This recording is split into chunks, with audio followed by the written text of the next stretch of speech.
Menyaksikan News Update bersama saya Veronica Moniaga. 1 tahun menjabat sebagai Wakil Presiden, Yusuf Kala mengaku selalu kompak dengan Presiden Joko Widodo dalam memimpin negara. Ia optimistis di tahun kedua pemerintahan Jokowi JK, pertumbuhan ekonomi Indonesia akan meningkat. Saya kira tidak beda pendapat, cuma kadang-kadang beda mengucapkan saja. Pendapatnya sama, nah, ya beda Anda beda menulis, beda menafsirkannya. Apa yang coba beda pandangan? Iya, kalau konstitusi mengatakan bahwa seorang presiden dibantu oleh seorang presiden, itu aja. Bapak dalam setahun pemerintahan pencapaian apa yang sudah dicapai pemerintah? Aduh, panjang itu.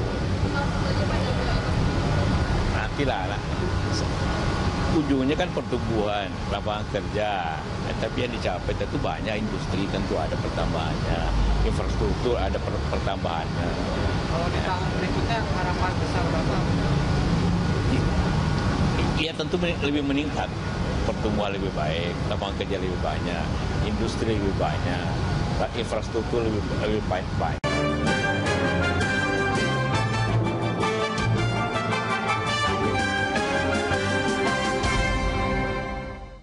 Adalah untuk upaya membuka lapangan kerja seluas-luasnya. Pertama-tama, tentu bukan hanya satu. Ya, yang kedua, dia juga berfungsi ya untuk meningkatkan kesejahteraan buruh pekerja. Tapi kita juga harus memikirkan orang yang belum bekerja.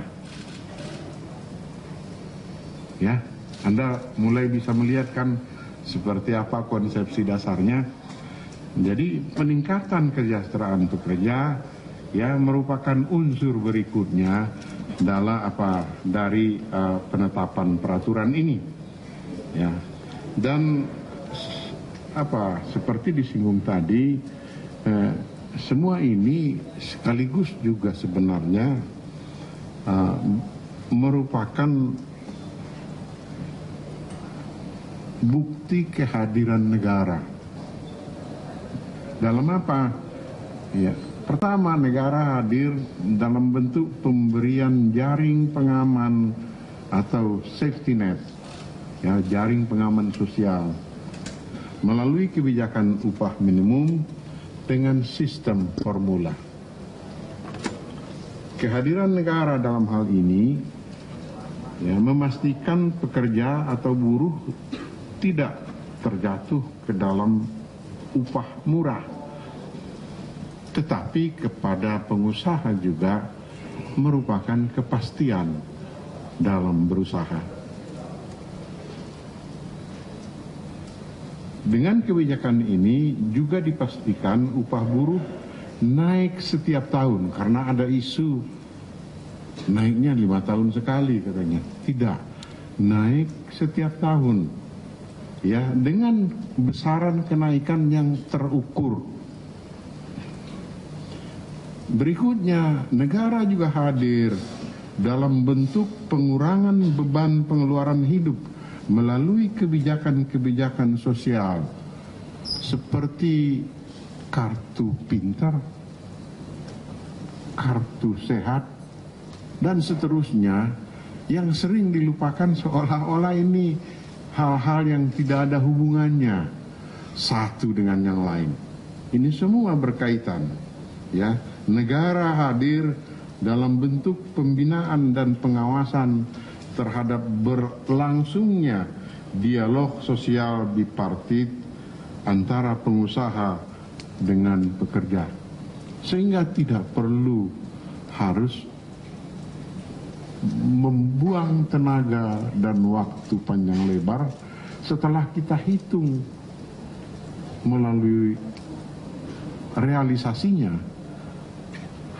Dalam kebanyakan tahun pernah sekali terjadi agak besar, tapi sisanya lebih kurang seperti hasil dari rumus ini, tidak banyak bedanya. Nah, saudara-saudara sekalian, adanya formula ini, ya, kira-kira konsepsinya begini, bahwa yang namanya kebutuhan hidup layak itu bagaimanapun sudah berjalan selama ini berdasarkan metode dan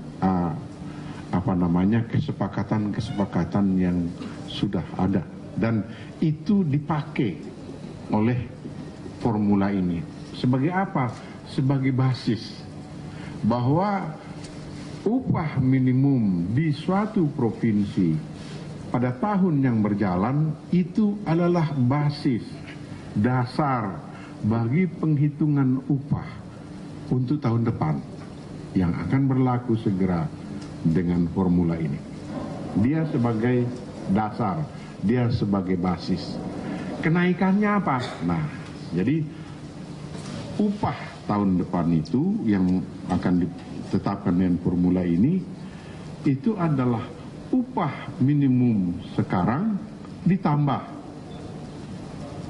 persentase kenaikan atau kenaikan inflasi atau perubahan inflasi ditambah pertumbuhan ekonomi. Jadi kalau inflasi 5%, pertumbuhan ekonomi misalnya 5%, ya 10. Berarti tahun depan di daerah itu upah minimum adalah upah minimum tahun ini ditambah 10%. Ya. Tahun depannya hitung lagi apa yang berlaku perjumlahan tahun ini dengan inflasi dan pertumbuhan itu ditambah lagi dengan inflasi dan pertumbuhan ekonomi. Nah, secara konsep sebetulnya itu sudah bisa dikatakan adil. Kenapa? Karena di negara lain, apalagi negara yang sudah maju, dia pasti tidak memberikan pertumbuhan ekonomi semuanya kepada buruh. Kenapa? Karena itu bukan hanya peranan dari buruh. Itu juga peranan pengusaha dan pemilik modal. Jadi biasanya dibagi dia. Ya, inflasi plus sebagian dari ini. Tapi di kita kesepakatannya adalah inflasi ditambah seluruh pertumbuhan itu sendiri. Oke, ya. Kecuali di 8 provinsi. Kenapa ada kecualinya? Ternyata di 8 provinsi ini upah minimum sekarang belum bisa dianggap layak untuk belum 100% mencapai KHL. Nah, tetapi kalau dia kemudian dinaikkan serta merta supaya langsung 100% juga bisa terlalu banyak naiknya, sehingga diberikan masa transisi 4 tahun. Jadi kalau bedanya 20%, dia di bawah KHL, ya upah minimumnya sekarang, maka 20% dibagi 4, 5, ya kan? Jadi kalau tadi 10 kenaikannya karena pertumbuhan dan inflasi, tambah lagi 5, jadi 15. Tahun depan inflasi, pertumbuhan, tambah lagi 5 di provinsi itu. Kalau bedanya 24, tentu tambah 6, ya kan? Nah, sehingga 4 tahun dari sekarang dia juga pada posisi yang sama, KHL-nya tercapai, ya. Itu adalah sebetulnya upah minimum itu pada dasarnya ya 1 angkanya itu, ya, untuk karena kita masih per provinsi, ya per provinsinya pada dasarnya itu. Tetapi memang undang-undang kita mengatakan masih pakai ataunya itu adalah sektor. Bagaimana caranya supaya tidak kemudian meninggalkan prinsip formula ini. Maka caranya adalah, oke, sekarang bedanya satu sektor unggulan misalnya 10% lebih tinggi dari upah minimum, dia setelah dihitung di provinsi itu upah minimum dengan rumus yang ada, formula yang ada, ya ditambah lagi 10% untuk sektor itu, karena memang ada pengaturannya di undang-undang kita. Kalau kurang, ya kurang dari itu. Ya, saudara-saudara, itu barangkali yang kedua, dan aturan pelaksanaannya juga sudah disiapkan oleh Menteri Tenaga Kerja dan Pak Hanif. Nanti persisnya kalau mau dibacakan rumusnya nanti akan dibaca oleh Pak Hanif ya. Upah rumusnya itu upah minimum sama dengan, nah nanti ada rumusnya ya. Itu yang pertama. Yang kedua adalah penegasan dan ada perluasannya ini untuk KUR itu dahulunya itu selalu disebut sektornya dari awal. Akibatnya apa? Selalu banyak kegiatan yang di lapangan bank nggak berani kasih. Karena nanti ditanya dasarnya apa ini kok masuk tiba-tiba tahun ini gitu. Oleh karena itu dirubah dia menjadi KUR itu adalah kredit yang diberikan kepada perorangan atau karyawan yang melakukan kegiatan produktif, yang melakukan usaha produktif. Nah, di lampirannya baru dirinci, sehingga bisa dikatakan dan lain-lain di ujung. Sehingga nanti kalau ada kegiatan yang belum dicakup sekarang, tidak menjadi persoalan pada waktu diaudit ya.